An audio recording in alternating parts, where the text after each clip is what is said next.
Good afternoon and good morning to some. I'm Kari Wiens. I'm a managing partner here at TMP.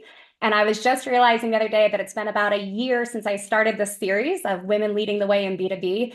And I'm incredibly thankful and very excited for how much it has grown. And we have now started to spread across multiple regions. So I know today we have a time zone that is helping us get not only the Western half of the US, but a bunch of our friends over in APAC. So thank you all. If you're not familiar with the series, each session we bring together women leading marketing at top global organizations. And we just have a very candid discussion around lessons in leadership, practices that have shaped their careers, and just overall a good time. So today our theme is around building trust in high scrutiny markets. And I'm honored to be joined by our panelists. We have folks across Intuit, Autodesk, and Huntress. And I'm going to let them introduce themselves in just a minute. So to kick it off, we are going to start by doing introductions about who we are, where we're from, and a little bit of our career journey. But specifically, I'm going to ask each of our panelists, was there a moment in your career when you had to earn credibility in a room where you weren't immediately seen as an expert? And Kate, I'm going to hand it over to you first. Sure, thanks, Kari. So I lead the marketing team here in Sydney, where my role is to grow our partner networking customer base across APAC for two brands, actually. So QuickBooks Accountant as well as MailChimp, which you probably know. Both of those are owned by a global SaaS company, Intuit. So I've built the partner network from near zero across APAC to, and I lead across the demand gen, events, ABM, lifecycle marketing across the region. And absolutely love this topic because like for the last decade, I've been marketing to a customer base that has been overpromised by tech vendors. So they've seen the demos, they've seen the roadmaps, they've read the case study, and then they sign the contracts, and then they watch that like reality just fall short. So I'm observing in B2B marketing that like that level of skepticism, it's not a personality trait, it's actually a professional survival skill. So to answer your question, like, well, the question was never like, how do we actually, get customers to trust us? But it's actually, how do we deserve to be trusted by the people who've been burned, to put it frankly. And consistently in these high scrutiny like categories, like you can't campaign your way to credibility. And at Intuit, we've built a program of over 150 events a year, which is not for the faint-hearted.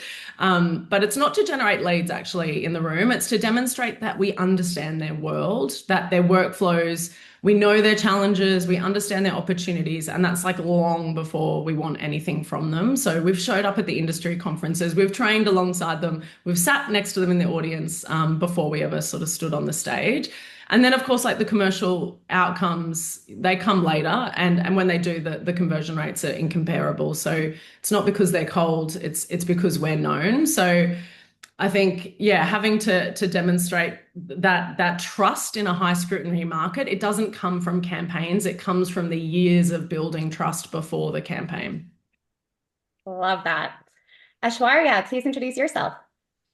Thank you. Hi, everybody. I'm Aishwarya. I'm the Senior Director of Marketing at Autodesk. I lead the marketing for the manufacturing organization. Autodesk is, a leading provider of 3D design, engineering, entertainment software, and, I head up the marketing for the manufacturing organization. I actually started off as an intern here and worked my way up through the corporate ladder, if you will. My path, I'll take a slightly different approach to the question, from what Kate just shared. My path really has been shaped by sort of taking on challenges that really helped me grow into the next version of myself. One moment sort of that stands out is, I actually had no idea about marketing. I started off in analytics. I was farthest away from marketing as I could remember, but the more I worked on, analytics and data, I realized, it was adjacent. It was really, rooted in how to help, the marketing team and the go-to-market team sort of make decisions with more credibility. And that's why I think, your question resonates a lot with me. The biggest learning, I think, for me was credibility is not really always granted by, title or tenure.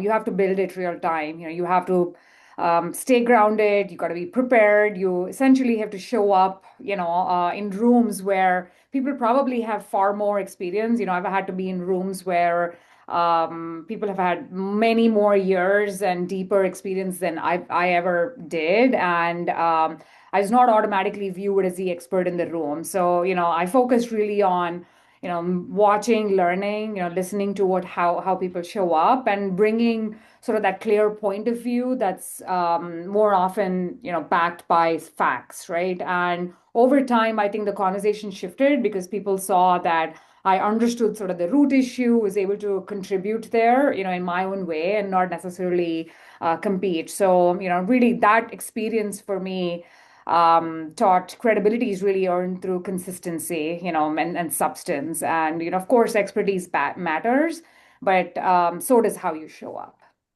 Yeah, absolutely. And Aimee, please introduce yourself. Hi, thanks for having me. I'm really excited to join these lovely ladies today in this conversation. I'm based in the Bay Area. I head up demand gen for Huntress. We are a cybersecurity provider, a hypergrowth startup.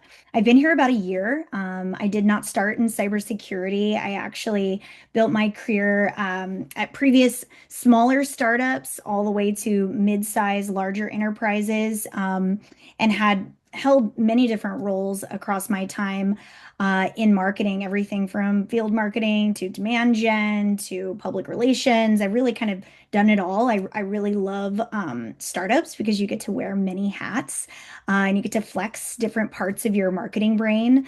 So if you are looking for a career into marketing, I highly recommend tech startups as a way to learn a bunch of different parts of the engine. In terms of, how to build credibility when you're not the expert in the room, I could think of many different examples throughout my career, ranging from when I was an individual contributor all the way to a leadership role. But one of my favorite things about my job is working on highly cross-functional projects. And often you're working on things that span beyond just marketing. It could be go-to-market, it could be product, it could be really anything. And, each person in that room holds a certain level of expertise, but often when you're working in highly cross-functional groups, you aren't the expert, or there's a challenge that you're working on, and you've got to bring a group of people along with you in that challenge. So, my advice to someone that is in a situation where they aren't the most credible expert in the room is to not pretend like you're the expert in the room. Nobody likes to, work with someone that is trying to be the expert on something that they don't know. I think stay humble and ask a lot of questions. It's okay to not have all the answers. Even at my level in my leadership, I don't always have all the answers, and it's okay to say that. It's okay to ask questions. I would say another thing is, if you don't know, ask. I think more people are often willing to bring people along, and it's okay to ask the questions. Sometimes I feel like people don't feel comfortable speaking in meetings or raising their hand and ask the question, but maybe somebody else is also thinking that in the room. And it's always kind of fun when you ask the question and they're like, oh, I'm so glad you asked that, because it creates more clarity and alignment. So it's okay to feel like you're not the expert, and you should just own that and ask questions, stay humble, and listen. I think, God gave us two ears, so listen first and then ask second is probably my best advice in those situations. I think that's great advice. And I echo too that credibility in questions can also be a thing. It helps show that you understand what the conversation's around, and then you can start to use that to help open up others' voices. All right, so for those of you that are just joining us, the way this panel is structured is I will walk through a series of questions with our panelists. If you have immediate questions, please go ahead and put them in the Q&A. Otherwise, we will save a good chunk of time at the very end of the panel for open questions from the audience. So appreciate it. All right, so kicking us off here, I have a question that I want to ask you, Kate. Marketing leaders receive feedback from every direction. That can be from customers, sales teams, product teams, boards. When marketing is being questioned, that can sometimes feel personal. How do you separate the critique of the function from yourself?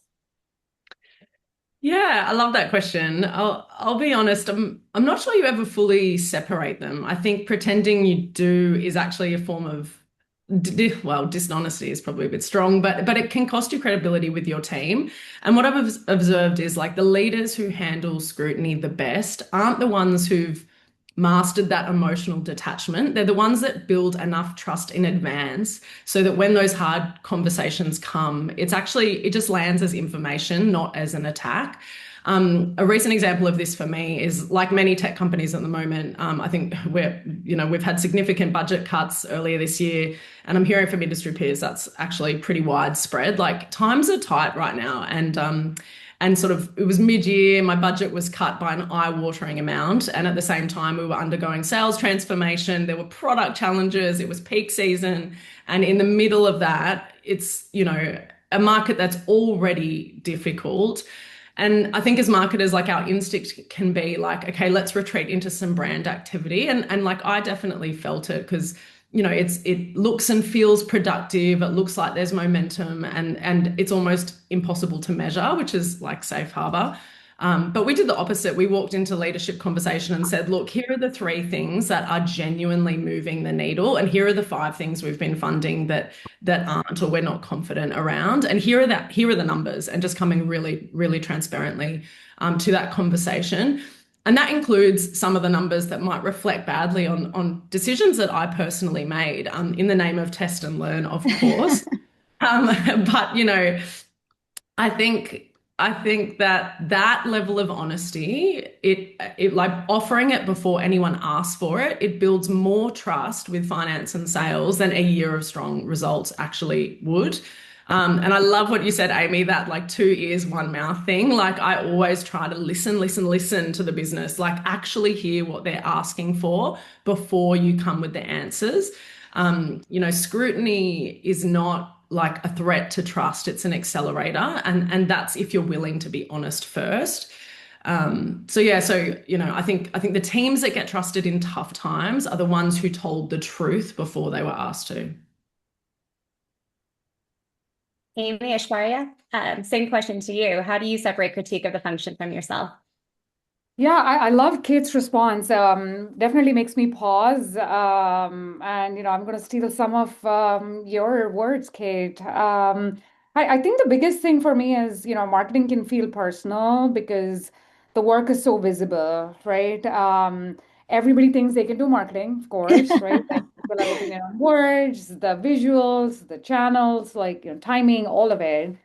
But I constantly sort of try to remind myself that the point isn't to sort of protect the work, right? The point of it is to really drive impact. And so when marketing is being questioned, I think, what goes on in my head, and this is how this is my general sort of operating principle is there's a real concern underneath that. It could be sales saying, the message isn't helping them win enough, or the product saying, we're missing some nuance, or the exec team, asking, is this clearly, connected enough to growth? And that perspective sort of helps me move from a defensive approach to more of a diagnostic approach. Um, and the way sort of I separate the critique, right, of the marketing from the critique of myself is really just similar to what Kate said, just focus on the shared intent, right? We're all here to try to create results for the business at the end of the day, do the best thing for our customers.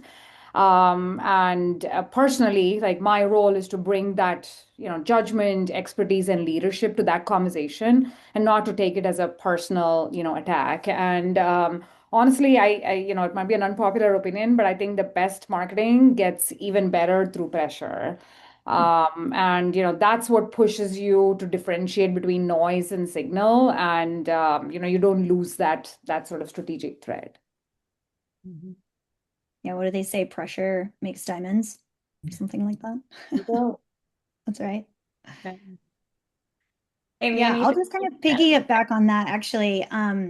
Just from my personal experience, I have to constantly balance, not making the work personal. And I think for people that are very driven and passionate about their work, they can sometimes fall on the personal identity to their work. And sometimes I'm guilty of this. And if you are a type A type person, you probably struggle with this yourself, but it's really important to try and separate this from personal critiques. I know that, a critique or feedback should sometimes feel like a personal, negative feedback on something that maybe you did or that you didn't do, but you really have to take it into stride because it could be an opportunity that maybe you're not seeing. And that critique or that question that you're getting in a meeting may be just a signal to lean into something. I find, strong candor and feedback as a moment to provide clarity into priorities, and maybe get to exactly what the business is looking for. Sometimes I'll come to a meeting and you think the expectation is I'm going to deliver on this, and these are the metrics that I'm going to show, and I've done all the reporting, and then they'll start to ask other questions. Well, those are really good questions. It's not that they're bad questions or that I didn't have that data prepared in my report. It's actually showing me a signal that, hey, the business cares about driving these outcomes, and it's more about shaping the way that the work that I can do can better align to business outcomes. And back to what Kate was saying earlier is just aligning around what those business outcomes. And at the end of the day, in our jobs, we are tied to driving business outcomes. That's what we do every day. And so making sure that those critiques are taken into stride and really more of it as a clarity provider, a feedback loop, to help you maybe see your blind spots. That's the way I take it. And it just makes you better, right? Pressure makes diamonds. Pressure makes diamonds. Yes. Yeah. Um, I love the notion of the shared intent also as we talk about trust within an organization. But let's shift real quick and start talking about trust with customers. We know that buyers have more information than ever. Every company seems to be making all the similar claims around innovation, AI, transformation. Aimee, I'm going to start with you on this one just because I know you're in that cybersecurity world and I was at RSA and I've seen this in swords. So we're all operating in markets where every company is claiming to be innovative, AI powered, transformational. In that environment, how do you make your message stand out without adding to the noise?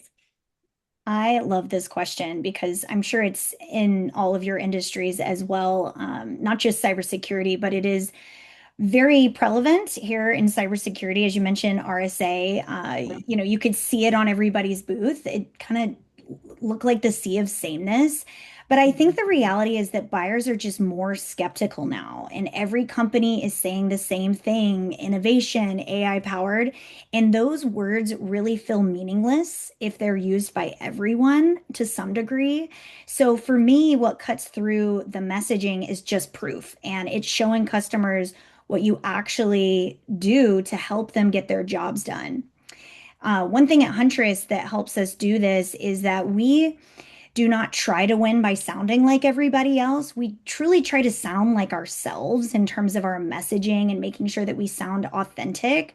Because in cybersecurity, a lot of vendors in our space will lean on hype and fear in just kind of generic terms. But with our brand, we try to be more human in plain speak. If you ever go to huntress.com, you can just check out the way that we write our copy. It's very proof led. It's written as just you and I are speaking to each other. And this is the way we like to talk to our customers to make things very clear. So we speak to our problems and our outcomes, and we ultimately lead with real proof. And the way that we do that at Huntress is we often lead with what we call receipts internally. So we show real tradecraft, so real screenshots, maybe from ransomware notes that we have uncovered in incidents, or code, or things that we find that are very unique to Huntress because we try to tell the stories that are only unique to us and leading with that proof. People really want to see that proof. And ultimately, if you're going to talk about AI, you have to talk about it in the way that customers actually want to hear it. And really, at the end of the day, with all this hype of AIs taking over your job and we're all going to be replaced, it really is not talking about AI for AI's sake. It's about telling a different story and how humans can deliver better outcomes with AI is the story that we try and tell here at Huntress to stand out. So that's a little bit different than you're going to, hear the fully autonomous SOC and things like that in our industries. We tend to take a different, more humanistic approach to that.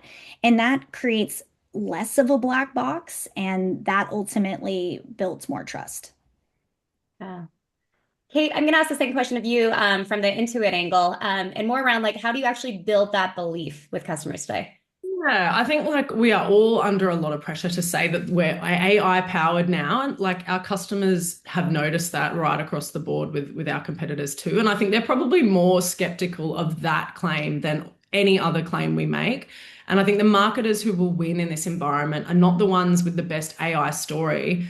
They're the ones with the most credible relationship, because I think that's what makes a customer willing to try something new, is that trust. And I don't think AI gets that trust bypass. We launched an AI tool into a customer base. This is particularly on the accountant side, but they're simultaneously afraid that AI is going to replace them. And they're also convinced that every vendor's AI claims are completely overblown. So we have like both problems at once. So the instinct is to lead with capability. Like, here's what it does. Here's how it works. Here's the demo. But we didn't do that. Like, we led with the outcome for the customer, not our AI is going to do your job or AI makes you better at your job. Like, one framing positions the technology as a threat, and the other positions it as an ally. It's the same product, just completely different relationship.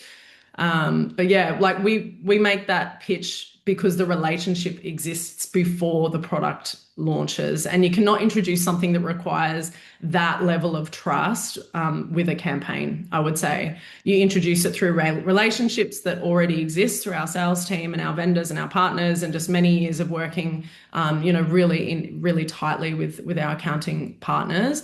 I just try to think of AI as our wingman. It's not our pilot. It enables scale. It doesn't replace, from the marketing perspective, it does not replace the judgment or years of experience that we have. So yeah, in scrutiny markets, I think AI, it earns its place the same way everything else does. It's through demonstration, not declaration.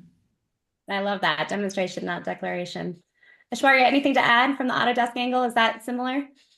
Very similar. I think the framing we sort of operate by, especially now, the way to stand out is not just make that louder claim, right? And historically in marketing, we've sort of really thought about brand promise as sort of central to everything we do. Shifting that from just brand promise to also include specific proof is something that we are incorporating in our marketing as a charter, as an entire company.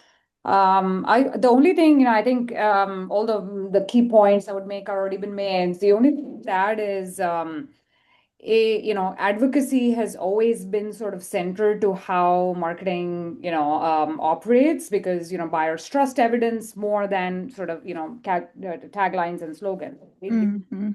I think it's the way you stand out now is not just clarity and not just specificity, which have always been the case, but it's that additional credibility, right? And I'm based in the Bay Area here, and what I sort of always think about is when you go from the airport downtown to San Francisco or vice versa, you see all of the billboards there, and everything's AI powered X, AI powered Yes. Y, AI native Y, right?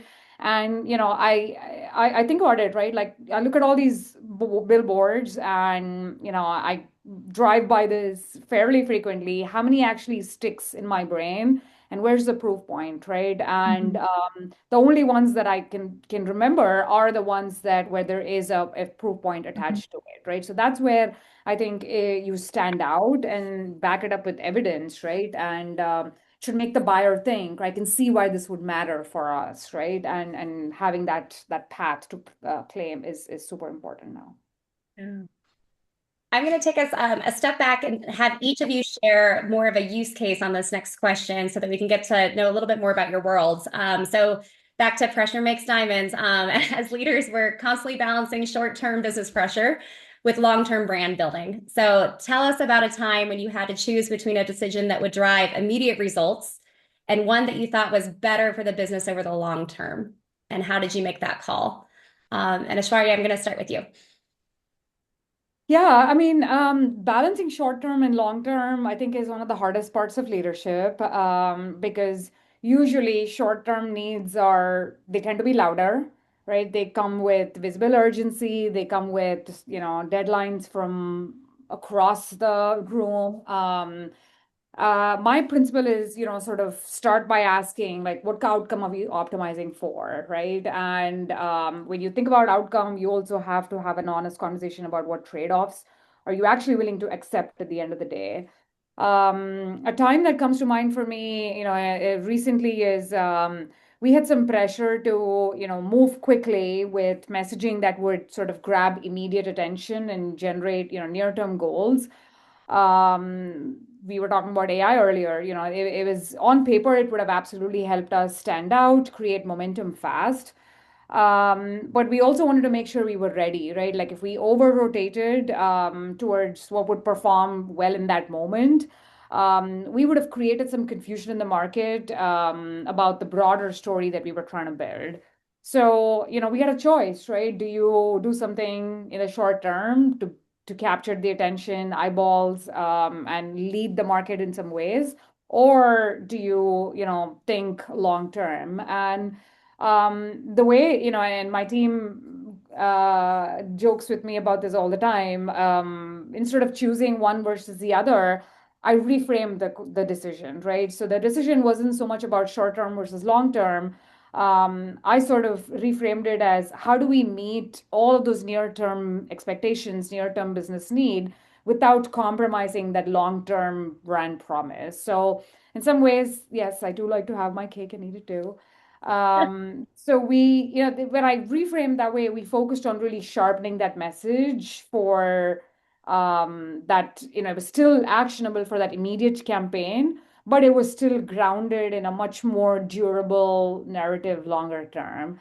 And that meant, there were guardrails, right? Being very disciplined about what we said, who we were talking to, what proof points we actually needed. And after a lot of debate, it came down to alignment, right? And I brought the team back to the business goal, the customer, and that long-term perception that we wanted to make sure we earn in the market. And as a result, we were still able to drive the impact that we needed. We didn't cater to every single audience, but we catered to the audience that mattered the most at that time, while still keeping keeping that long-term brand promise and strengthen the broader story. And much to my team's delight, I think we avoided creating that one-off message that we probably wouldn't have been able to hold up later. And that's where I think my sort of learning from it was, it's not about conflict between long-term brand building and short-term performance. The best sort of decisions try to do that trade-off in order to achieve that middle ground, and deliver something useful now while reinforcing that credibility, trust, and clarity that you want to build over time. Yeah. Aimee, same question to you, especially knowing how fast cybersecurity can move. So short term, long term. Yeah, for me, it's not always a trade-off. And one thing that I've learned in leadership is to parallel path. And what I mean is sometimes you can't make the decision of short-term wins versus long-term. Every day you have to get incrementally closer to that long-term goal, but also maintaining short-term wins. And this is something I deal with every single day, leading demand gen at a very fast growing startup is, we have to maintain inbound volume. We are a high velocity sale.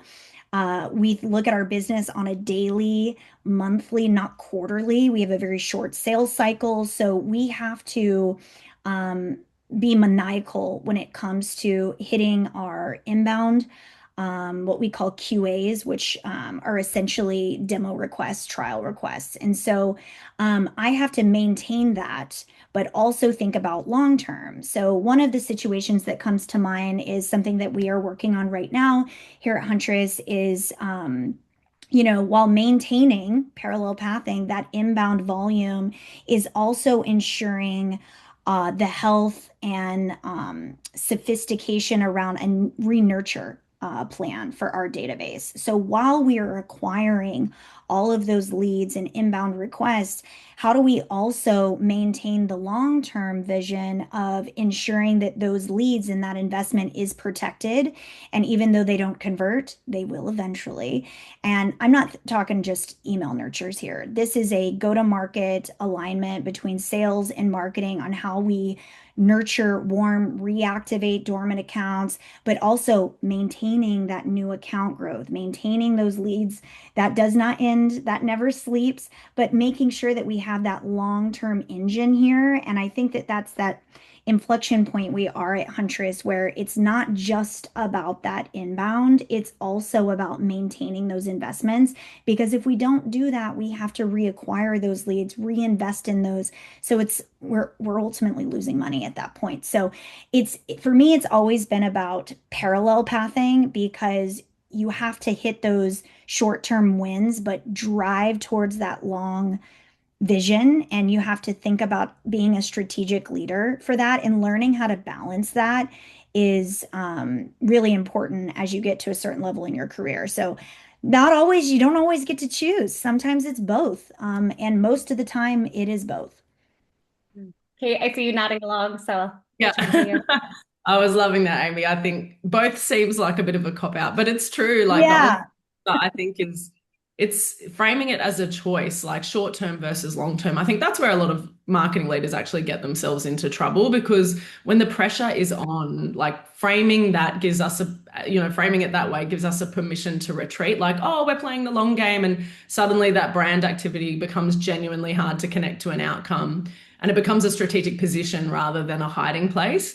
So if I think about a use case and reflecting, like the best decisions that I've made under pressure, they were not actually choosing between speed and sustainability. They were finding that mechanism that delivered both, because they were built on that trust infrastructure that was already in place. And back to that sort of peak season budget cut I was talking about before, like, we are very much a challenger brand in APAC. There's a majority of customers that are locked into one or two other competitors, and they're not happy enough to leave. They're not even really curious enough to look around. And so the short-term play, which we are definitely guilty of in the past, and my sales team will laugh if they watch this, it's to offer a discount. It's an offer. It's creating that urgency and manufacturing a reason to switch. But where we've seen real success, and shout out to Kirsty Hollis, our brand lead, we ran this campaign that was built around one question. Like, when did you last review your platform? So there was no offer, there was no urgency. It was just an honest question aimed at people we'd been showing up for years in their industry events, at their training programs, in their professional communities, just being part of the conversation. And that campaign, posing that question, we actually did have discovery calls come through where the customers were literally saying to us, oh yeah, your ad made me realize it probably has been years since I've looked at other options. And that's all we needed to do. It wasn't, there's no discount, there's no I'm deadline. taking that, Kate. Yeah, it was honestly really effective. And you just get that cut through because you're not doing what everyone else is doing. It's just posing the question, when was the last time you looked around? And yeah, the relationship played into that, the trust factor played into that, and we did see some success. And the long game, and the commercial outcome, they're not in opposition. The long game is the mechanism. So if you start early enough. So yeah, I think trust is so important, and it's not the alternative to revenue. It's the compound interest. Yeah. And we did have a question come in between when both Aimee and Kate were talking. And Aimee, I think it's aimed more at you, little getting towards your trade secrets, so you don't have to like say the whole thing on the call, but they were wondering a little bit more about when you say it's not just email nurture, how are you researching your database? Yeah, it's a great question. So we've actually chopped up our database into various segments based on high intent, based on low intent. There's a bunch of stuff that we put in there, like engagement scores, which is kind of like an MQL model if you have one, and what they're doing, what that last action that they took. So we basically put them from like least engaged to highest engaged. we created a bunch of sub segments, and then we are building distinct plans across sales and marketing for those, depending upon where they are. For an example, for our high intent segment, it's almost like an ABM play. It's a smaller segment where ultimately all we're trying to get them to do is take a high value action or get them to take a meeting. So they've already downloaded pieces of content, they're already warm. So what the way that we're thinking about that one in particular is activating other channels through our sales team with direct mail, doing dedicated ABM plays, more of a classic ABM play for those where we can get more personalized and do some field marketing stuff. So we're treating each one differently based on what we know about them. What's their most recent action? What did they not engage with? We've got some colder, more dead leads that are like the zombies that we've got to bring back. They're not responding to email. So we have to be a little bit more creative in terms of our levers. So we don't even include them in our email as a channel for that one because we know they're not being responsive there. So it kind of depends on each segment. But we use lots of different channels from the website to paid media to direct mail. SDRs are a big part of that, sales, events. So it kind of depends on the segment. Yeah. Great question, though. Well, and that just shows too the engine that you've built and how you're trying to balance all those things working together constantly in that engine. I'm going to shift us a bit. We've talked a little bit about trust within the organization, trust with customers. Let's talk about our teams a bit more. So confidence doesn't just happen. Leaders create the conditions for it. So what have you learned about building a team culture where people feel confident enough to take risks and make decisions and learn from their mistakes, especially in today's environment where there is just a lot of pressure, as we've talked about, but also we want to make sure we're experimenting. And Aimee, I'm going to start with you. So my number one thing in terms of what I try and instill in the people in my team is trust. I feel like if you don't have trust with your leader or, amongst your team, it really is hard to achieve anything. So it ultimately comes down to cultivating that trust and creating an environment around calculated risks.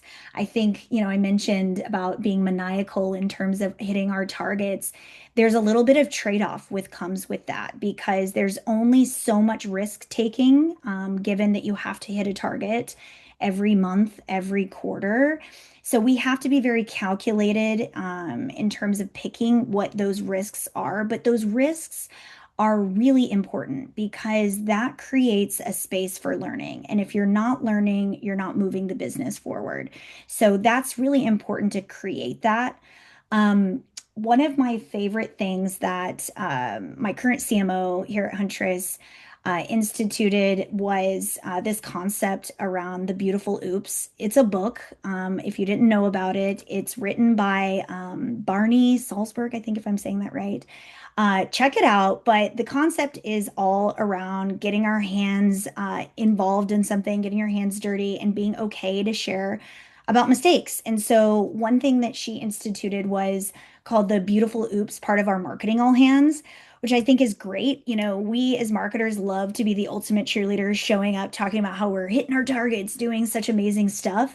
And we don't talk enough about the stuff that we're learning and the mistakes that are made because that actually is where growth happens. And so creating that environment where you can celebrate risks versus thinking about it as an opportunity risk where you've lost something is a really important framing for leaders and to create that space and trust for people to want to take those risks. That's the hardest part. I think being a leader now is being able to create environments with that, but it's more of an approach. And so that's what we do here at Huntress. And I think it was actually passed down from a previous CMO of hers, where they had the beautiful oops. So you guys should all put that in your all hands or in your team meetings to talk more about that, because I don't think that we do enough of that in marketing. Yeah, I think I love all of that. The beautiful oops, Amy, you're writing that one down. I think I've observed that like the leaders who conflate two things that are actually quite distinct, and when you conflate them, you tend to get neither. The first is clarity, which Amy touched on, but the second is safety. So, and you need both simultaneously for a team to be genuinely confident. And safety without or clarity without safety, I think, becomes a bit of a culture of compliance. And then safety without clarity becomes a culture of really good intentions, but they go absolutely nowhere. So for me, like what I did with my team in the last year or so, which has been really, really effective, is building out the clarity side. I ran my team using a framework called V2 Moms. I don't know if anyone's heard of that. It's created in Salesforce, and I think they use it for absolutely everything. But it's a framework that sort of articulates your vision, values, methods, obstacles, and measures, and it's all on one page. And additionally, I had the team put their individual objectives for each quarter, and no person was allowed to have more than 2 or 3. And it would link into that framework, using a SMART framework. So it's all very measurable and achievable, etc. And like I like quite a big team, and every person could point to that V2 mom and say, here are the 2 or 3 things that I'm like solely accountable for, and exactly how those things are connected to the commercial outcomes that we were working towards, not some 40-page strategy deck. We probably had that as well. But one page that made the strategy absolutely impossible to misread. And then the test is simple. It's like if I can't ask anyone in the team and they can't play that back to me and summarize it, repeat it in their own words in under a minute, then I haven't done my job. And that strategy that's sort of complicated and living in my head just becomes a document, rather than something that's living and breathing. So I think I've learned that like equally clarity only works if people feel safe enough to tell you when you're wrong as well. Like you can't manufacture that in a workshop. You build it by responding really, really well, like consistently and visibly the first 3 times someone tells you something that you don't want to hear. So I think strategy, it can't survive being repeated. If the person below you can't repeat it, then it's not a strategy. It's just a PowerPoint. I love that. I love the psychological safety point. I think that's so important, right? And make sure that people on the team, they know, when to take a risk and feel safe about doing that. I think that's a make or break moment for building trust. I think the other part, if I look at sort of moments in my own career where, a leader sort of trusted me before I was fully sure that I was ready, I think that trust sort of has definitely helped me grow. So, I try to do the same for others, give them, enough context, enough support, no, tell them you're there, but then also give them enough space to sort of make the call and, have them feel that their judgment matters, right? And you don't make confident teams by just telling people, hey, be more confident, right? They're only created when, people feel, clear, trusted, supported, all of the great points Kate and Amy mentioned here. I think when that exists, people are more willing to take those risks. And then, of course, high agency matters, right? I think when people feel like they have that's an individual trait, right? When they have an ability to make impact, and there's a decision or there's a business impact to what they're driving. I think that high agency sort of stirs that sense of confidence in them as well.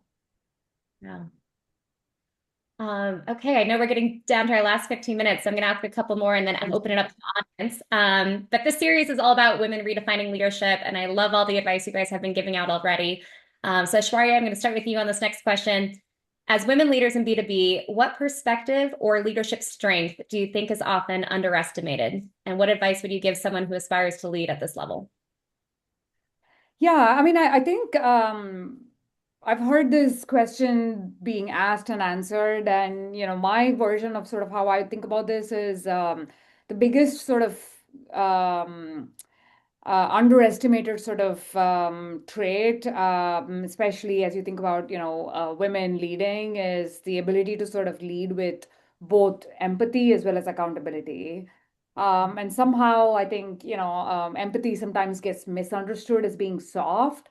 But in my experience, it's always been one of the most strategic sort of leadership tools, right? Because it's all about how do you navigate ambiguity, pressure, being able to listen, being able to connect with people on that, that human level and understand sort of the different perspectives. And that's incredibly powerful. I think that ability for particularly women leaders to read the room, create that alignment, build trust, I think it just can sometimes be undervalued because it's not your traditional version of authority. And the reality is that's actually what moves the work forward, right? That's what helps people feel understood, helps stakeholders feel invested in the outcome. But at the same time, I'm also a firm believer, like, you can't do empathy on its own. It has to be paired with conviction. So, you can listen deeply, but you can still make that hard call. You can create that space for, multiple perspectives, but you still hold a high bar, right? And that balance, figuring out that balance is, I think, the moment where you're really challenged as a leader, and that's where you sort of start getting to the next level. My advice, I mean, I'm no expert, I'm still learning, so take advice with a grain of salt. I think don't wait till you feel like you're completely ready, right? A lot of growth actually happens when you step into rooms where you're not the expert, right? You're still building that confidence.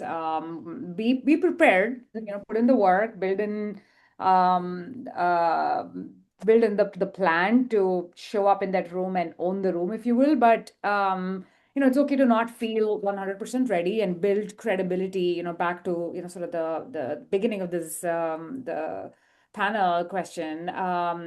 And that will improve your quality of thinking and your follow through as well, right? And just be you, like, don't feel like you have to lead by copying somebody else's style. You don't need to be, louder or different or forceful version of yourself. The goal is, to be a more courageous version of yourself, in a way that feels authentic to you. Yeah, can just jump in with probably what isn't your typical leader's answer, but we're seeing mass layoffs at the moment, like particularly in big tech, and Intuit was not exempt from that. And in fact, I was one of thousands that was made redundant a few weeks ago. And like after a decade of being a top performer in that organization, like it doesn't really feel like an opportunity at first. It feels like the rug is being pulled. And I think we do each other a little bit of a disservice, particularly in rooms like virtual rooms like this one, when we skip straight to that growth narrative or the pivot or the silver lining, like everything happens for a reason.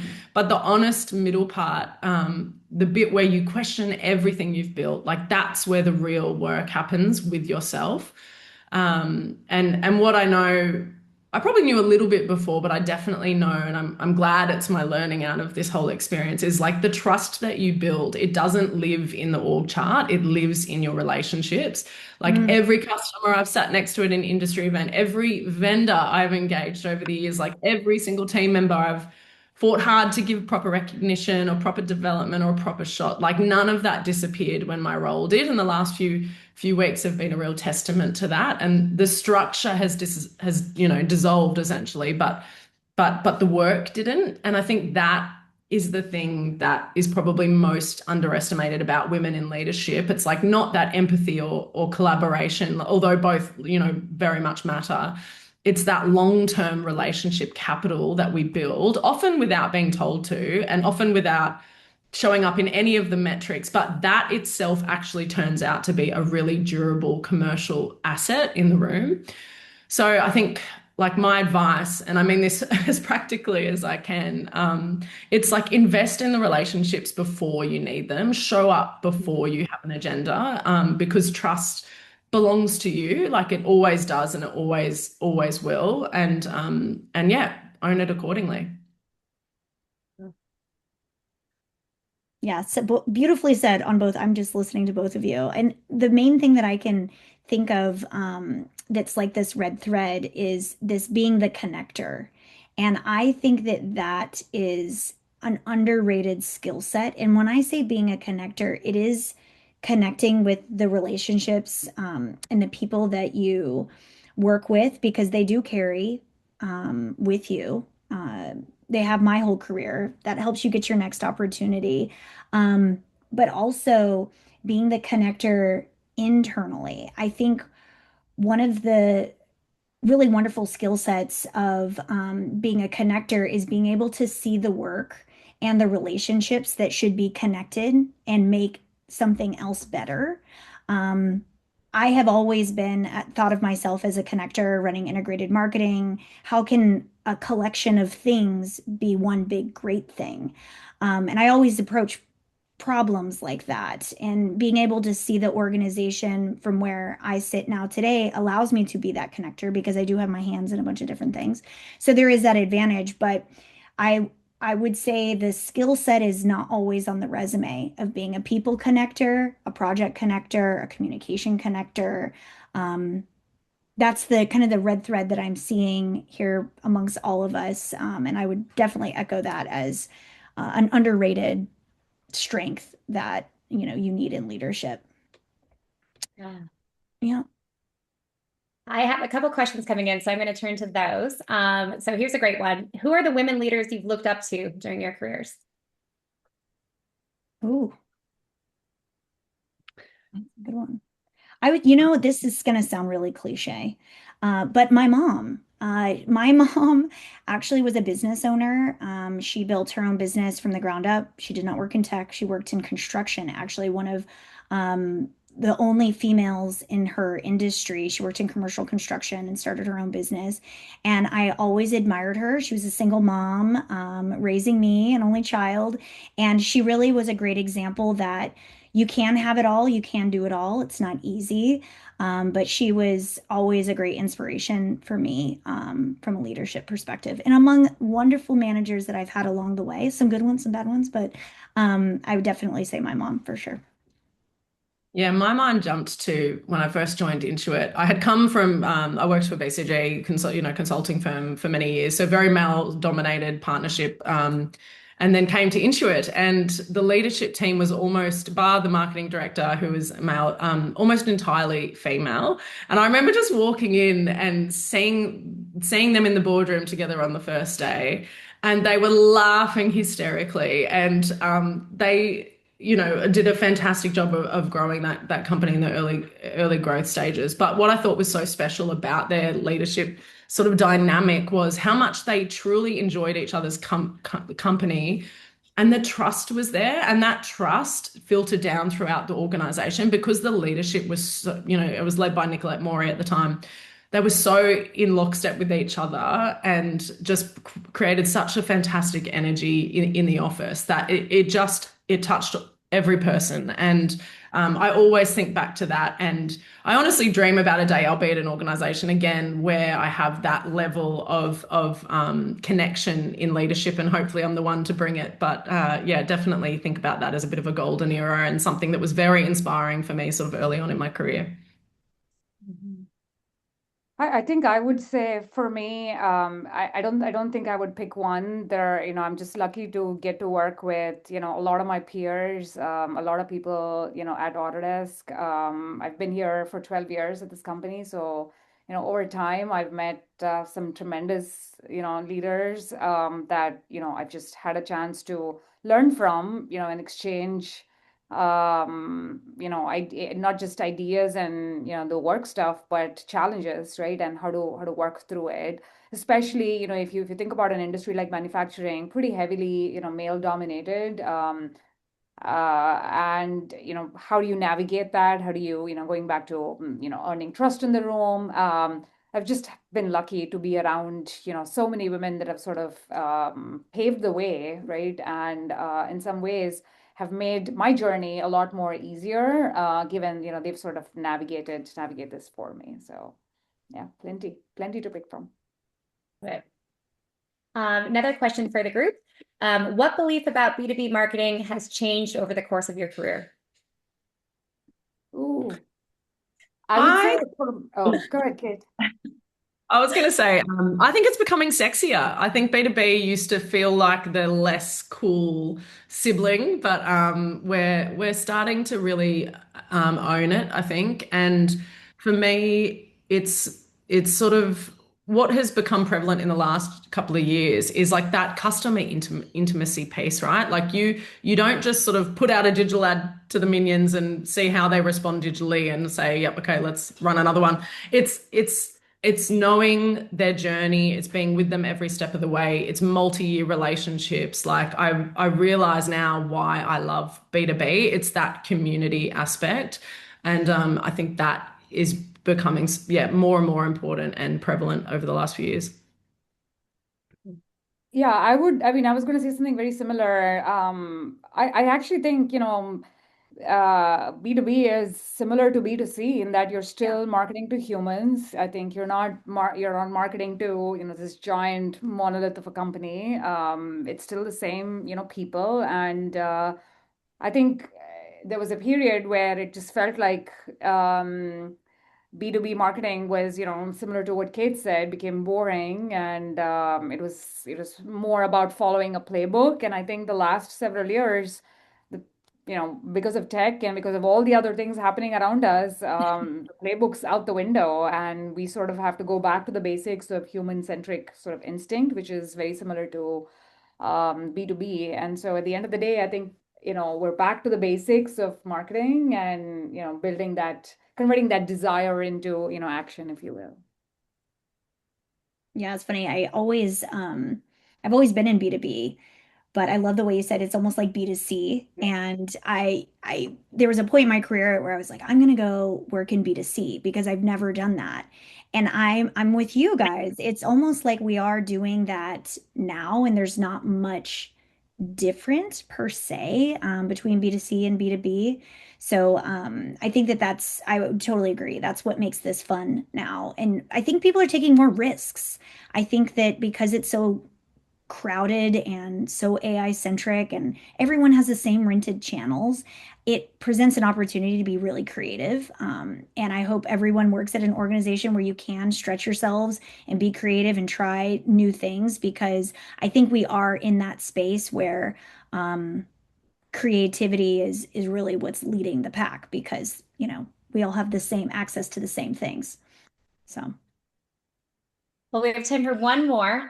This one is going back over to Kate. Kate, somebody resonated really well with what you were talking about around clarity and safety, and they wanted you to elaborate on that a little bit more. Specifically, what does that mean when there's one without the other?